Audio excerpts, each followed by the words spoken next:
상처는 대부분 가까운 사이에서 생긴다. 친밀함은 때때로 무례함을 부른다. 공자, 누군가와 가까워진다는 건 단순히 거리를 좁힌다는 뜻이 아니다. 그것은 내 마음의 문을 열고 상대한테 그 안으로 들어올 수 있는 권리를 준다는 뜻이다. 문제는 이 권리가 종종 오용된다는 것이다. 공자는 말했다. 지나친 친밀감은 예의를 잃게 한다고. 관계가 깊어질수록 우리는 마치 상대가 내 일부라도 된 양, 함부로 말하고 쉽게 상처를 주곤 한다. 예를 들어보자. 가족 사이의 말다툼은 생각보다 훨씬 잔인하다. 남보다 더 많은 것을 알고 있기 때문이다. 엄마가 딸에게, 형이 동생에게, 아내가 남편에게 너는 원래 그랬잖아. 그러니까 네가 안 되는 거야. 같은 말들이 날아든다. 타인이었으면 절대 하지 않을 말들이다. 너무 가까워서, 그래서 더 깊이 찌르는 말들이다. 이런 상처는 치명적이다. 낯선 이에게서 받은 말 한마디는 며칠이면 잊힌다. 하지만 가까운 사람에게 들은 말은 평생 간다. 사람은 낯선 일을 미워하긴 쉬워도 가까운 일을 잊기는 어렵다. 그래서 상처는 가족에게, 친구에게, 연인에게 더 깊이 남는다. 공자의 말은 그 자체로 경고다. 친밀함을 이유로 예의를 잃지 말라고. 그 어떤 관계든 인간 사이엔 적절한 거리라는 게 존재한다. 그리고 그 거리는 사랑보다 예의를 먼저 지켜줄 때 유지된다. 너무 가까운 건 결국 침범이다. 프리드리히 니체. 니체는 인간관계를 날카롭게 꿰뚫어본 철학자다. 그는 친밀함이란 이름으로 타인의 자유를 갉아먹는 순간들을 경계했다. 가까운 관계 속에서 우리는 자주 착각한다. 내가 널 잘하니까 이렇게 말해도 돼. 하지만 그건 사실 내 기준에서 너를 판단하겠다는 선언이다. 니체는 그걸 관계 속의 침략이라고 봤다. 친구가 내 일에 끼어들고 가족이 내 선택을 간섭하며 연인이 나의 시간을 통제할 때 그 모든 친밀한 행동 속에는 너를 위한다는 명분이 붙어 있지만 그 본질은 침범이다. 관계라는 이름으로 우리는 너무 쉽게 타인의 경계를 넘나든다. 진짜 친밀함이란 침묵 속에서도 서로를 존중하는 것이다. 말 안 해도 알아 라는 말이 괴로운 이유는 대부분 그 말이 잘못된 확신에서 나오기 때문이다. 모른다. 우리는 아무리 가까워도 타인의 마음을 완벽히 알 수 없다. 그러니 거리를 두자. 차가운 거리가 아니라 배려로 만든 거리 말이다. 누군가에게 너무 가까이 다가가면 결국 내가 사라진다. 칼 구스타프 융. 융은 무의식과 자아의 경계를 연구한 심리학자였다. 그는 말한다. 우리가 관계에 몰입할수록 나 자신이 흐려질 수 있다고. 그 사람의 기분에 휘둘리고 그 사람의 요구에 맞추다 보면 어느 순간 나라는 중심이 사라진다고. 특히 의존적인 관계일수록 그렇다. 넌 없으면 나는 못 살아라는 말은 아름답지만 위험하다. 처음엔 사랑이었을지 몰라도 곧 집착으로 바뀌고 만다. 융은 그런 관계를 자아의 붕괴라 부른다.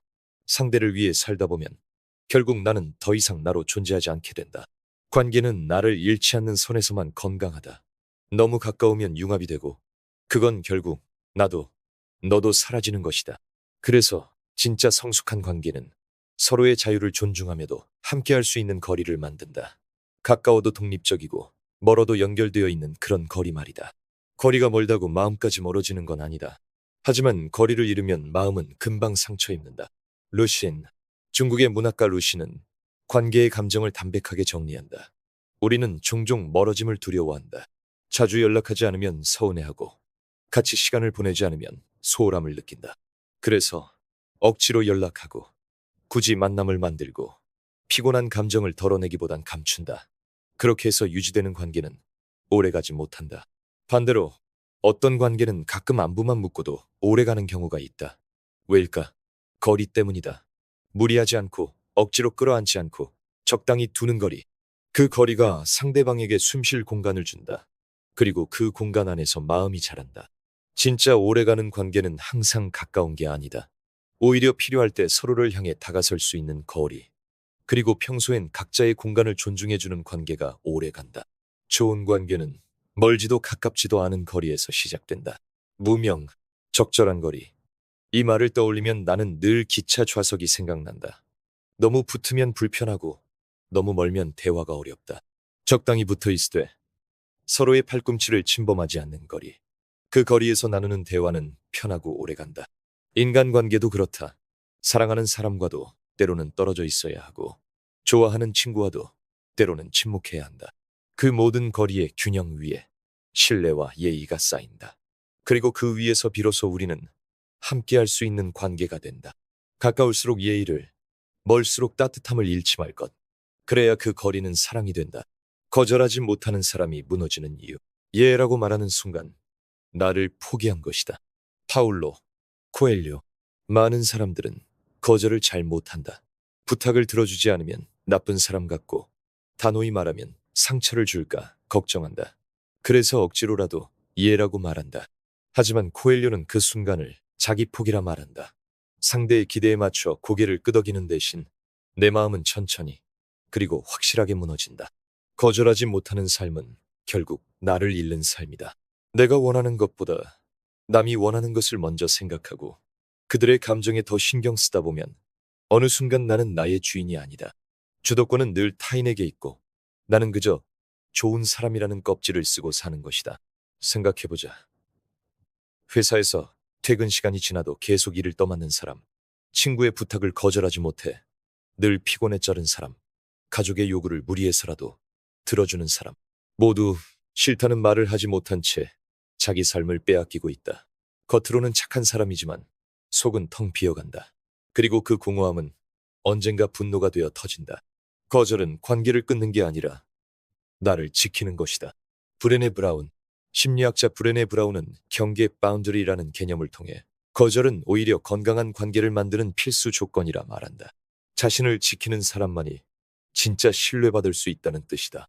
내가 할 수 없는 일, 감당할 수 없는 감정, 원하지 않는 상황에 아니오를 말할 수 있을 때 비로소 관계는 균형을 갖는다. 예를 들어 아이가 엄마에게 계속해서 과자를 사달라고 조른다고 하자. 엄마가 매번 들어주면 아이는 고마워하기보단 그것을 당연하게 여긴다. 마찬가지로 관계에서도 내가 늘 예스만 외치면 상대는 나의 노력을 더 이상 소중하게 여기지 않는다. 경계가 없는 호의는 결국 경시된다. 거절은 담을 쌓는 것이 아니라 문을 닫는 것이다. 닫힌 문 뒤에는 나의 휴식이 있고 정리가 있으며 때로는 진짜 감정이 있다. 상대가 문 앞에서 기다릴 줄 안다면 그 문은 언젠가 다시 열릴 것이다. 그게 존중이다. 그리고 그 존중은 거절이라는 작은 결단에서 시작된다. 내가 네가 아니듯 너도 내가 아니다. 부처, 불교의 가르침은 한결같다. 각자의 업병은 각자의 목이라는 것이다. 누군가의 문제를 내가 다 떠맡는 순간 그것은 내 업이 되고 만다. 타인의 아픔을 이해하려는 마음은 좋지만 그 고통을 대신 짊어지는 순간 우리는 무너진다. 그것은 자비가 아니라 집착이다. 이런 착한 사람의 함정은 특히 가족 관계에서 자주 나타난다. 부모의 빚을 대신 갚는 자식, 형제의 문제를 대신 끌어안는 가족, 모두 거절하지 못한 책임의 결과다. 그건 사랑이 아니라 경계를 넘은 헌신이다. 부처는 말한다. 업은 나의 것이니 내가 지고 가야 한다고. 상대의 고통에 공감할 수는 있어도 대신 살아줄 수는 없다. 거절은 냉정함이 아니라 지혜다. 내가 아니기에 그 문제도 나의 것이 아니다. 냉정하게 끊어야 따뜻하게 만날 수 있다. 모든 이해에는 아니오가 숨어 있다. 알랭드 보통. 철학자 알랭드 보통은 말한다. 우리가 무언가를 선택한다는 것은 동시에 다른 무언가를 거절하는 것이라고. 오늘 친구와 약속을 잡았다는 건 가족과 보내는 시간을 포기한 것이며 지금 일에 몰두하겠다는 건 나의 휴식을 밀어낸 선택이라는 것이다. 그렇다면 진짜 중요한 건 어떤 아니오를 감수할 것인가이다. 나는 그 예에 걸맞은 대가를 지불할 준비가 되어 있는가? 단지 타인의 실망을 피하기 위해 예라고 말하고 있다면 그건 가장 값비싼 대답이다. 그 대가는 내 시간, 내 건강, 그리고 내 삶이다. 어떤 사람은 모든 사람에게 잘해보려다 정작 아무도 제대로 도와주지 못한다. 마음은 따뜻하지만 삶은 피폐하다. 왜냐하면 그는 예만 말했기 때문이다. 그리고 그 예는 수많은 자기 희생의 아니오를 포함하고 있었다. 아니오라고 말하는 것은 나 자신에게 예라고 말하는 것이다. 스티븐 코비. 자기계발서로 유명한 스티븐 코비는 강조했다. 거절은 공격이 아니라 선언이라고. 나는 이 선택을 존중하고 나 자신을 지키겠다는 선언. 그것은 싸움이 아니다.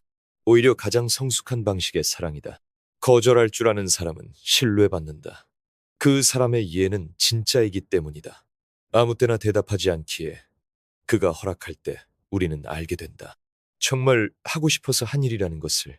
그래서 깊고 오래 간다. 관계도, 마음도. 집착은 관계가 아니라 내 결핍에 붙잡힌 것이다. 그 사람을 잊지 못하는 게 아니다. 그 사람에게 느꼈던 감정을 잊지 못하는 것이다. 자크 라캉. 정신분석학자 라캉은 인간의 욕망을 이렇게 해석했다. 우리는 대상을 사랑하는 것이 아니라 그 대상이 일으킨 감정을 사랑한다고. 다시 말해, 관계에 집착하는 이유는 상대가 특별해서가 아니라 그 사람이 내 안에 만들어 놓은 감정의 자리를 내가 감당하지 못하기 때문이다. 떠난 사람을 그리워하는 게 아니라 그 사람과 함께했던 시간 속에서 내가 사랑받았던 기억, 특별했던 감정을 그리워하는 것이다. 그래서 상대는 떠났는데도 감정은 떠나지 않는다. 상대는 나를 잊었는데도 나는 그때의 나를 잊지 못한다. 결국 집착은 타인에게가 아니라 과거의 감정에 대한 중독이다. 놓지 못함은 끝난 관계를 붙잡는 것이 아니라 무너진 자존감을 세우지 못함이다. 알프레드 아들러. 아들러는 집착을 이렇게 정의했다. 상처받은 자존감이 그것을 복구할 기회를 찾지 못할 때 사람은 관계에 머무른다고. 왜 그 사람은 날 떠났을까? 어디서부터 잘못된 걸까? 이 질문들은 사실 타인을 향한 것이 아니라 자기 자신을 향한 물음이다. 나는 왜 그토록 쉽게 버려졌는가? 라는 자존심의 비명을 감추고 있는 질문이다. 그래서 우리는 이별한 연인을 계속 생각하고 끝난 인연에 뒤늦은 문자라도 받고 싶어 한다. 단 한마디의 말이라도 듣고 싶다. 네 잘못이 아니었어. 그 말 한마디면 내가 덜 초라할 것 같기 때문이다. 하지만 진실은 상대의 말이 나를 구원하지 않는다. 집착은 외부의 언어로는 해결되지 않는다. 무너진 자존감은 나의 손으로만 다시 세울 수 있다. 잡고 있는 것이 아픈 줄도 모르고 계속 움켜쥔다. 틱나탄 스님은 마음을 비우는 법에 대해 자주 이야기했다. 그는 말했다. 고통은 종종 놓지 않음에서 비롯된다고. 불에 데인 줄도 모르고 그 불씨를 꼭 쥐고 있는 사람처럼 우리는 상처 주는 인연을 손에서 놓지 못한다. 그것이 습관이 되었기 때문이다. 오히려 불편함이 익숙하고 고통이 정상처럼 느껴진다. 우리는 이별 후에 울고 괴로워하고 괜찮지 않은 상태를 오래 끌고 간다. 마치 그것이 사랑의 증거라도 되는 양. 하지만 정작 나를 갉아먹는 것은 상대가 아니라 그 감정에 대한 의존이다. 익숙한 고통은 쉽게 놓아지지 않는다. 그리고 익숙함을 놓을 줄 알아야 새로운 평온이 찾아온다. 네가 계속 그 사람을 붙들고 있다면 너는 어디에 있니? 류시와. 시는 종종 철학보다 더 깊은 울림을 준다. 시인 류시와의 이 물음은 단순하지만 강력하다. 우리는 자주 누군가를 붙잡고 있다고 생각하지만 그건 사실 나 자신이 멈춰 있는 것이다. 시간은 흐르는데 내 마음은 그 사람과 마지막으로 나눴던 말, 그날의 표정, 그 눈빛 앞에서 멈춰 있다. 그러면 내 인생은 더 이상 나아가지 못한다. 누군가를 계속 바라보는 동안 나는 내 삶을 잃는다. 관계는 붙잡는 것이 아니다. 함께 걷는 것이다. 함께 걷지 않기로 한 사람이 있다면 그 순간부터 우리는 각자의 길을 가야 한다. 끝난 관계 앞에서 붙잡고 있는 손은 더 이상 사랑이 아니다. 그것은 정체다. 나의 삶이 나아가기 위해 우리는 때로 고개를 돌려야 한다. 붙잡는 건 사랑이 아니야. 자유롭게 보내주는 게 진짜 사랑이야. 에리 프롬은 사랑을 능동적인 행위로 정의했다. 그에 따르면 사랑은 누군가를 소유하는 것이 아니라 성장하게 돕는 것이다. 집착은 반대다. 상대를 통제하고 떠나지 못하게 하고 감정을 강요한다. 그것은 사랑이 아니라 불안이다. 내가 잃을까봐 두려워하는 마음, 그 불안이 만든 가짜 사랑이다. 누군가를 사랑한다면 우리는 그 사람의 자유를 먼저 허락해야 한다. 그리고 자유 속에서 나를 선택받는 것만이 진짜 사랑이다. 붙잡아두는 사랑은 결국 관계를 질식시킨다. 나도 상대도 숨 쉴 수 없는 관계는 오래가지 못한다. 떠나려는 사람에게 문을 닫는 게 아니라 문을 열고 보내주는 것. 그것이 진짜 어른의 사랑이다. 기대는 관계를 망치고 인생을 무겁게 만든다. 기대는 실망의 어머니이다. 셰익스피어. 누군가에게 기대를 걸기 시작하는 순간 우리는 보이지 않는 저울을 꺼내든다. 주고받은 만큼 혹은 그것 이상을 원하게 된다. 그런데 사람과 사람 사이의 마음은 언제나 같지 않다. 내 마음은 깊어졌는데 상대는 여전히 제자리에 있다면 그때부터 우리는 실망이란 감정을 마주하게 된다. 셰익스피어는 말한다. 기대는 실망의 어머니다. 아주 단순하지만 잔인한 진실이다. 내가 이만큼 했으니 너도 그만큼 해주겠지라는 생각이 애초에 틀린 것이다. 인간은 숫자처럼 교환되지 않는다. 마음도, 애정도, 표현도 모두 각자의 속도로 움직인다. 그 차이를 인정하지 못하면 우리는 매번 실망하게 된다. 그리고 그 실망은 곧 분노가 되고 상처가 되며 끝내는 관계의 벽을 세운다. 누군가를 향한 기대는 사실 내 욕망의 투사일 뿐이다. 장폴 사르트르, 실존주의 철학자 사르트르는 말했다. 인간은 타인에게 자신을 비춰본다고.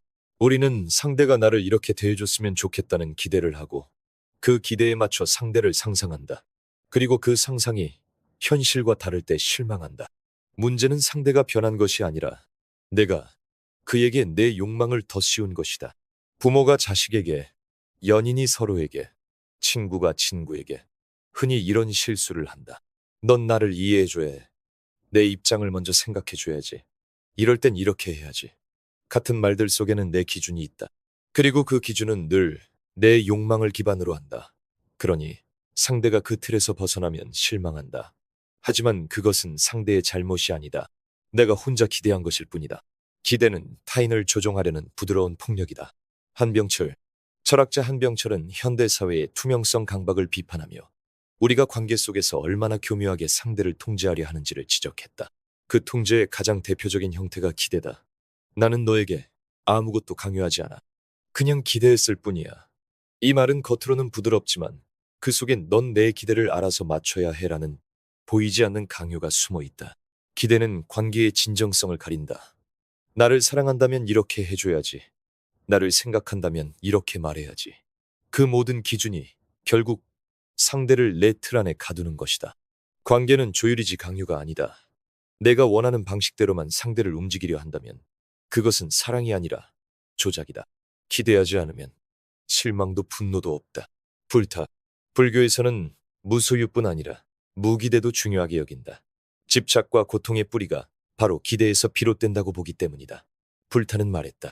기대하지 않으면 고통받지 않는다. 이 말은 감정을 버리라는 뜻이 아니다. 대신 감정 위에 불필요한 해석을 더하지 말라는 뜻이다. 상대가 나를 좋아해줬으면, 인정해줬으면, 알아줬으면 하는 마음은 자연스럽다. 하지만 그것이 현실이 되지 않았을 때 생기는 고통은 대부분 내가 스스로 만든 해석 때문이다. 그가 나를 무시한 것도 내가 덜 사랑받은 것도 아니라 내가 바란 대로 되지 않았을 뿐이다. 그 차이를 인식할 줄 알면 마음은 훨씬 가벼워진다. 내가 조절할 수 있는 건 나의 기대뿐이다. 스토아 철학. 스토아 철학은 삶의 통제 불가능한 영역을 분리해내는 데서 출발한다. 타인의 마음, 결과, 우연한 사건들은 모두 내 통제 밖에 있다. 하지만 나의 생각과 기대, 그것만은 내가 조절할 수 있다. 그렇기에 스토아 철학자들은 반복해서 강조한다. 기대를 낮춰라. 그러면 삶은 늘 너에게 선물을 줄 것이다. 누군가에게 큰 기대를 하지 않으면 그의 작은 친절이 더 크게 다가온다.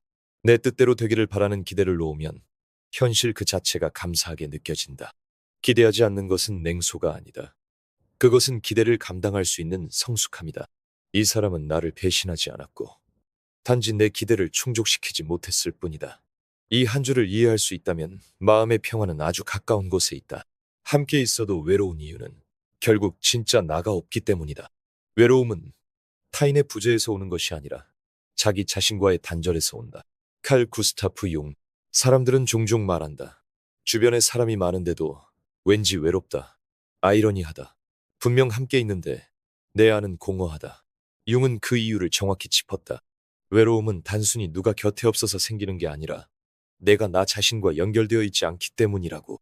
우리는 살아가면서 수많은 역할을 입는다. 부모로서, 자식으로서, 친구로서, 사회인으로서. 이 역할에 충실하려 애쓰다 보면 정작 나 자신과 대화할 시간이 사라진다. 겉으로는 활발히 교류하고 있지만 속으로는 점점 멀어진다. 그렇게 삶이 외형으로만 가득 차 있을 때 마음은 텅 비어간다. 아무리 사람들이 곁에 있어도 내가 없다면 고립은 시작된다. 침묵 속에서 나를 만나는 사람만이 고독 속에서도 외롭지 않다. 파스칼은 말했다. 인간의 불행은 자기 방 안에 조용히 앉아 있을 수 없는 것에서 시작된다고. 그는 혼자 있음의 가치를 아는 사람만이 진짜로 타인과 건강한 관계를 맺을 수 있다고 보았다. 혼자 있을 줄 모르면 우리는 항상 타인의 인정에 기대게 되고 그로 인해 마음이 불안해진다. 사람은 본능적으로 연결을 원하지만 동시에 혼자 있는 법을 배우지 않으면 어떤 관계에서도 만족을 얻지 못한다. 대화 중에도 외롭고 같이 있어도 허전하다. 왜냐하면 그 관계는 나를 채워주는 것이 아니라 나의 공허함을 덮는 도구일 뿐이기 때문이다. 진짜 고독은 사람들 사이에서 더 선명해진다. 엘버트 카미. 카미는 군중 속의 고독을 이야기했다. 그는 말했다. 진짜 외로움은 혼자가 아닐 때 더 크게 느껴진다. 우리가 겪는 많은 외로움은 누군가와 있으면서도 이해받지 못한다는 감정에서 시작된다. 내 말이 가볍게 흘러가고 내 마음이 누군가에게 닿지 않을 때 우리는 오히려 더 선명하게 고독을 느낀다. 가족과 밥을 먹으면서도 친구들과 술을 마시면서도 느끼는 고독은 단순히 감정의 문제가 아니다. 그것은 존재의 단절이다. 나는 지금 이 자리에 있지만 누구도 진짜 나를 보고 있지 않다는 자각이 우리를 가장 깊은 외로움으로 밀어넣는다. 그리고 그 외로움은 말할 수 없는 고요 속에서 사람을 잠식시킨다. 함께 있음으로부터 오는 위로는 나 자신을 먼저 이해한 사람에게만 허락된다. 에리 프롬. 프롬은 사랑과 존재의 본질을 탐구하면서 고독을 받아들일 줄 아는 사람만이 진짜 관계를 맺을 수 있다고 했다. 그는 이렇게 말했다. 외로움을 견디는 법을 배운 사람만이 사랑할 수 있다. 타인과 함께 있지 않아도 괜찮은 사람만이 타인을 억압하거나 의존하지 않는다. 관계에 집착하지 않고 사랑을 거래하지 않는다. 혼자 있는 시간이 괴롭지 않은 사람은 누군가와 함께 있을 때도 자유롭다. 그리고 그 자유 속에서 맺어지는 관계는 억지스럽지 않고 따뜻하다. 그것은 채우는 관계가 아니라 함께 나누는 관계다. 그래서 오래 간다. 얽히지 않고 연결된 관계. 고독을 인정한 사람끼리만 가능한 친밀함이다. 고독은 피할 수 있는 것이 아니다. 다만 마주해야 할 것이다. 마르틴 하이데거. 하이데거는 존재론의 핵심을 고독이라 보았다. 인간은 본래 고독한 존재이고 그것을 인정할 때 비로소 진짜 삶이 시작된다고 했다. 우리는 평생 누군가와 연결되길 원하면서도 사실은 아무도 내 안의 고요를 완전히 이해해 줄 수 없다는 진실 앞에서 두려워한다. 그러나 고독을 두려워하는 한 우리는 끊임없이 사람에게 기대고 실망한다. 필요한 관계를 반복하고 결국 스스로를 잃는다. 반면 고독을 인정한 사람은 혼자 있어도 괜찮고 함께 있어도 불편하지 않다. 그 마음에는 차오름이 있기 때문이다. 고독은 결국 나를 만나는 시간이다. 내가 나에게 묻고 내가 나에게 대답하는 순간들. 그 시간을 두려워하지 않는 사람만이 진짜로 따뜻한 관계를 만들 수 있다. 이 시리즈의 마지막은 여기서 마무리된다.